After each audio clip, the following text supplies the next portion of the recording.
Hello student, आपका स्वागत हमारे इस वीडियो में। तो आज हम देखने वाले हैं वैद्युत क्षेत्र और वैद्युत क्षेत्र की तीव्रता, ठीक है।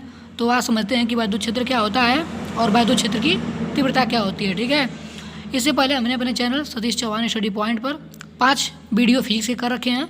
तो जिनको बेसिक अंडरस्टैंडिंग नहीं है पहले लेसन के बारे में, तो जाके उस वीडियो को देख सकते हैं, ठीक है। तो चलिए स्टार्ट करते हैं। वैद्युत क्षेत्र क्या होता है और वैद्युत क्षेत्र की तीव्रता क्या होती है, ठीक है। मैं आपको बता दूँ, इस लेसन में यह जो टॉपिक है वैद्युत क्षेत्र और वैद्युत क्षेत्र की तीव्रता, ये बहुत कंफ्यूज करती है बच्चों को कि वैद्युत क्षेत्र क्या है, वैद्युत क्षेत्र की तीव्रता क्या होती है। तो इस वीडियो को देखने के बाद आपको कोई प्रॉब्लम नहीं होगी, आपको आसानी समझ में आ जाएगा, ठीक है। और ये जो टॉपिक है, आने वाले जो भी चैप्टर हैं उनके सभी के लिए क्या है, इंपॉर्टेंट है, ठीक है। तो चलिए ध्यान समझते हैं कि वैद्युत क्षेत्र क्या होता है। तो अभी तक आप क्या पढ़ चुके हैं? अभी तक आप ये पढ़ चुके हैं कि दो आवेश हैं, अगर दोनों प्लस हैं या एक प्लस है एक माइनस है, तो दोनों प्लस है ना। अच्छा, मैं समझा रहा हूँ आपको, ठीक है। देखिए कि मान लीजिए अभी तक पढ़े हैं कि एक प्लस आवेश है एक प्लस आवेश है। ये मान लीजिए प्लस का आवेश, ये प्लस, एक मान लीजिए प्लस है, ये क्या है, माइनस। तो आप जानते हैं कि अगर दोनों प्लस हैं तो इन दोनों में ये दोनों दूर भागेंगे। अगर ये प्लस है माइनस है तो क्या होंगे, एक पास आएंगे। तो सवाल यह है कि यह दोनों दूर क्यों भागे। तो हमने पूछा कि ये बताइए कि ये दोनों आवेश दूर क्यों भागे या ये दोनों आवेश पास क्यों आए। तो आपने बताया कि सर दूर इसलिए भाग रहे हैं क्योंकि इनके बीच क्या लग रहा है, बल लग रहा है। पास इसलिए आ रहे हैं क्योंकि इनके बीच क्या लग रहा है, बल लग रहा है। वो बल कूलाम ने दिया था, जिसे कूलाम बल का नियम भी कहते हैं। और हम पूछें आपसे कि इसकी वैल्यू बता दीजिए, तो भी आप बता सकते हैं कि यह बराबर KQ1Q2/R²। यानी कि ये दोनों आवेश दूर क्यों भागे या ये दोनों पास क्यों आए। तो आपका एक सिंपल सा जवाब था कि इसलिए दूर भागे या इसलिए पास आए क्योंकि इनके बीच क्या लग रहा था, बल लग रहा था। अब मैं आपसे एक सवाल पूछूं कि बल तो लग रहा था, ठीक है, लेकिन बल लग क्यों रहा था।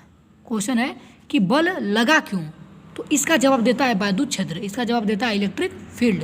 यानी कि बल लग रहा है, ठीक है, लेकिन बल लग क्यों रहा है, ये कौन बताता है, वैद्युत क्षेत्र बताता है। कैसे, देखो कॉन्सेप्ट यह है कि मान लीजिए हमारे पास प्लस क्यू आवेश था, तो यह बल क्यों लगा देता है। तो बल इसलिए लगाता है क्योंकि पहले ही प्लस क्यू जो होता है अपना क्षेत्र बनाता है, अपने चारों तरफ क्या बनाता है, एक क्षेत्र बनाता है, ठीक है। अपने चारों तरफ क्या बनाता है, एक क्षेत्र बनाता है।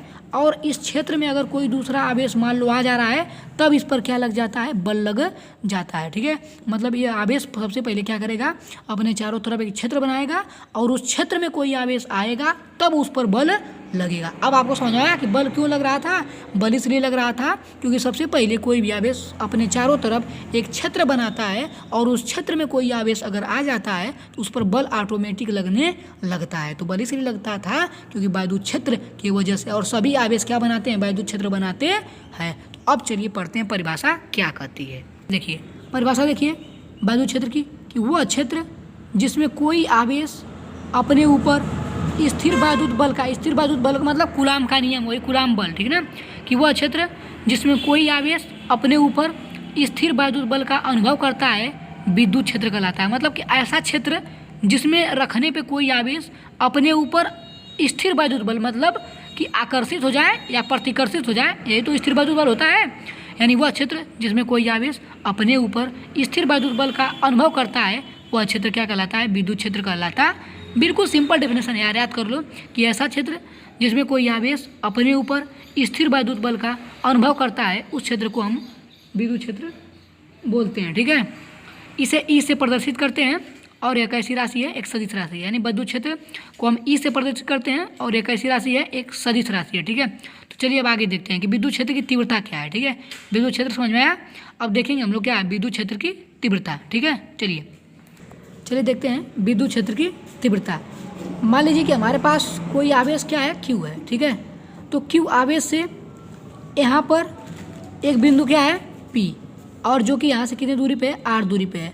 और हमें इस बिंदु पर क्या बताना है, विद्युत क्षेत्र की तीव्रता। तीव्रता का मतलब होता है कि इस बिंदु पर विद्युत क्षेत्र की वैल्यू कितनी है। अभी तक तो हम बता दे रहे हैं कि यहाँ पर एक प्लस क्यू आवेश है, तो यहाँ पर अगर बात करें एक पॉइंट ए है और यहाँ पर एक पॉइंट बी है, तो बताइए यहाँ पर विद्युत क्षेत्र ज़्यादा होगा और यहाँ पर विद्युत क्षेत्र क्या होगा, कम होगा। लेकिन यहाँ पर कितना होगा, यहाँ पर कितना होगा, मतलब यहाँ पर ज़्यादा है तो कितना ज़्यादा है, यहाँ पर कम है तो कितना कम है, तो वही देखने जा रहे हैं, ठीक है। तो हम ज्ञात करेंगे कि क्यू आवेश से, एक प्लस क्यू आवेश से आर दूरी पर एक बिंदु पी है, जिस पर हमें क्या निकालना है, विद्युत क्षेत्र की तीव्रता निकालनी है, मतलब विद्युत क्षेत्र का मान निकालना है।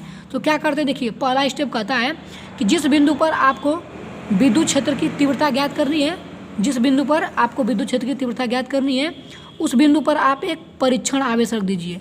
क्या रख दीजिए? परीक्षण आवेश। अब परीक्षण आवेश क्या होता है कि एक बहुत ही छोटा आवेश होता है कि जो कि अपनी कोई विद्युत क्षेत्र नहीं बनाता है, ठीक है, या केवल एक्सपेरिमेंट के लिए यूज होता है।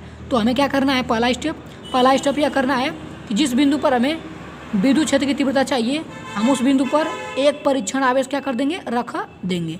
तो हमने एक पी बिंदु पर चाहिए विद्युत क्षेत्र की तीव्रता, तो हम पी बिंदु पर क्या रख देंगे? एक परीक्षण आवेश रख देंगे। तो रख दिए, पहला स्टेप। दूसरा स्टेप कहता है कि जो आवेश रखे हो और जो एक आवेश था उनके बीच में बल निकाल लीजिए। तो F बराबर फार्मूला है के क्यू और दूसरा आवेश है क्यू नॉट बटे आर स्क्वायर, बल आ गया। फिर तीसरा स्टेप कहता है कि जो बल आप निकाले हो उसमें आप अगर क्यू नॉट से यानी उसी परीक्षण आवेश से भाग दे देते हो तो आपको क्या मिल जाता है? विद्युत क्षेत्र की तीव्रता मिल जाती है। यानी जो बल आप निकाले हो उसमें अगर आप उसी परीक्षण आवेश से भाग दे दोगे तो आपको उस बिंदु पर क्या निकल जाएगी? विद्युत क्षेत्र की तीव्रता ई मिल जाएगी। अब देखिए तो ई बराबर फार्मूला क्या है? F बटे क्यू नॉट। अब सुनिए तो ई F की वैल्यू निकाले अभी के क्यू नॉट बटे आर स्क्वायर, नीचे है ये देखते हैं। तो क्या हमारा था कि ई बराबर F बटे क्यू नॉट आया, मतलब कि अब देखिए F का वैल्यू कितना है? के Q1 Q2 बटे आर स्क्वायर, ठीक है। अब और क्यू नॉट इंटू मतलब देखो F की वैल्यू कितनी है? के क्यू नॉट बटे आर स्क्वायर गुणे क्यू नॉट तो नीचे रहेगा ही, जो क्यू नॉट लिख दिए। क्यू नॉट से क्यू नॉट क्या होगा? कट गया। तो आ गया क्या हमारा? ई बराबर के क्यू बटे आर स्क्वायर, और यही फार्मूला होता है किसका? विद्युत क्षेत्र का, ई बराबर के क्यू बाई आर स्क्वायर, ठीक है। और उसकी मात्रा की बात कर लें तो शुरू में क्या फार्मूला था? ई बराबर F बटे क्यू नॉट, ठीक है ना।